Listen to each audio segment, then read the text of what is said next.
ఆహా, మీ ముగ్గురు ఇంత పొద్దున్నే ఆడడం ప్రారంభించారా? ఇదిగోండి, ఈ పెద్దమ్మాయిని మీరు చూస్తున్నారు కదా, తిన పేరు మీను. ఇంకా ఈ చిన్న అమ్మాయి ఉంది కదా, తిన పేరు పున్ను. తర్వాత వీళ్ళ నెత్తి మీద ఇటు అటు తిరుగుతూ ఉంది చూశారు, తన పేరే పచ్చని రామచిలక. కొన్ని సమయాల్లో మీను వాళ్ళ అమ్మా నాన్న తెల్లవారుజామునే వ్యవసాయ భూమిలో పనిచేయడానికి వెళ్ళినప్పుడు మీను, పున్ను ఇంకా వాళ్ళ పచ్చని చిలక వాళ్ళ బామ్మ రక్షణలో ఉంటారు.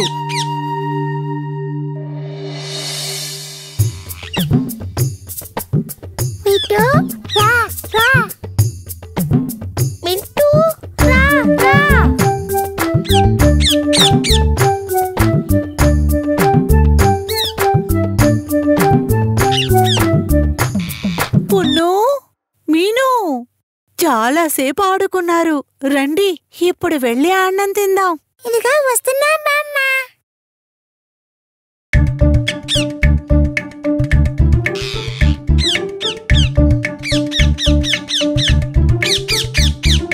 మిట్టుకి ఆకలి కాలేదా? మా అమ్మ అది ఇప్పుడే వడ్లగించే తినింది.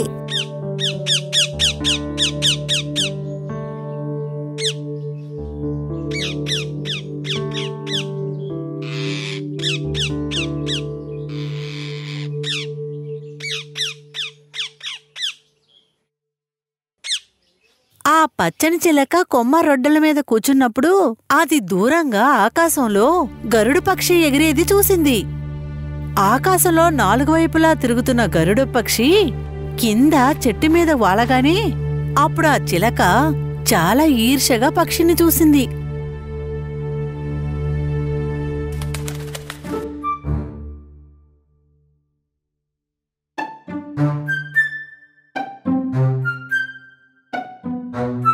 జంపా, నువ్వు పక్షి, నేను పక్షినే.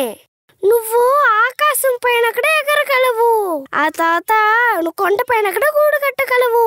కానీ నేనంత దూరం పైన మేఘాలు ఎగరలేను.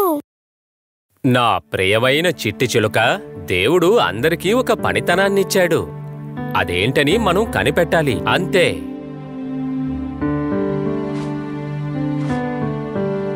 ఆ గరుడ పక్షి తన్ని ఎంతగా ఓదార్చినా కూడా ఆ పచ్చని చిలక ఎంతగానో ఓదార్పు కాలేదు.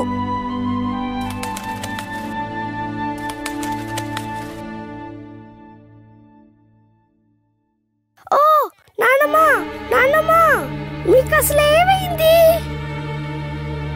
ఓ ఏదో ప్రాబ్లమే అనుకుంటా. పొన్ను మొన్ను ఎందుకు ఏడుస్తున్నారు? నేను లోపలికని ఏంటని చూడాలి.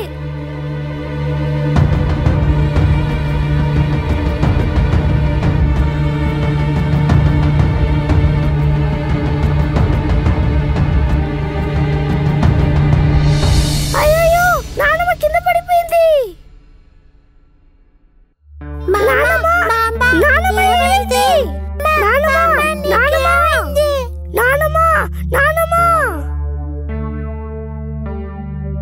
ఎందుకు నానమ్మ మాట్లాడట్లేదు? ఓ, దీనికి ఒక దారే ఉంది.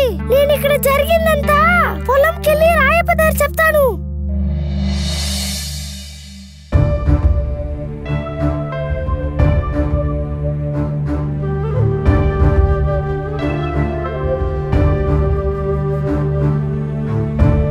ఇక్కడ చూసావా, మన చిలుక మన్ని చూడ్డానికి వచ్చింది.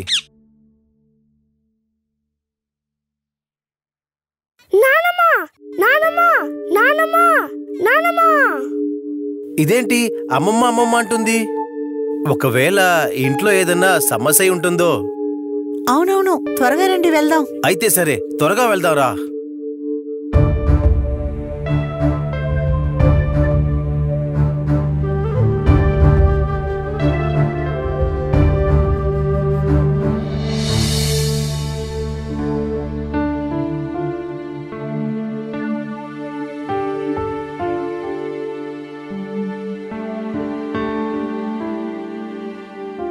చాలా మంచిదయింది, మీరు సమయానికి వచ్చి నాకు మందు ఇచ్చారు. లేదంటే నాకిప్పటికి ప్రాణమే పోయేది. అది సరే గాని నాకు ఆరోగ్యం బాలేదన్న విషయం మీకెలా తెలిసింది? ఇదంతా మన చిలక తెలివితేటలు. మేం పని చేసే చోటుకే వచ్చేసింది. వచ్చి అమ్మమ్మ అమ్మమ్మ నరిచింది. అందువల్ల మనం మాట్లాడే చిలకంటే అందరికీ బాగా నచ్చింది. చెమ్మన్ గరుడన్ పక్షి ఇవన్నీ విన్నాక చిలక దగ్గర ఏం చెప్పిందంటే, చిట్టి చిలుక, ఇదే నేను నీకు చెప్పాను. మనుషులు, మృగాలు, పక్షులు దేవుడు అందరికీ వారికైన పనితనానికి వరమిచ్చాడు. నేను అందరికన్నా ఎత్తుకి ఎగరగలను. కాని మీలాంటి చిలకలే మనుషులు చెప్పే విషయాల్ని అలాగే మళ్ళీ తిరిగి చెప్పగలరు. ఈరోజు నీ ప్రతిభ వల్లేగా ముసలమ్మ ప్రాణాల్ని కాపాడగలిగింది. మనం కొత్త కొత్త ఎత్తులకి వెళ్లి చేరుకోగలం. దానికి ముందు మన ప్రతిభ ఏంటో మనం అర్థం చేసుకోవాలి. అవసరం వచ్చినప్పుడు దాన్ని ఉపయోగించుకోవాలి. చంపా, నీకు ఒక విషయం తెలుసా? నువ్వు ఎంత తెలివైన వాడివి. నువ్వు ఇది ఎంత వివరంగా చెప్తున్నావు.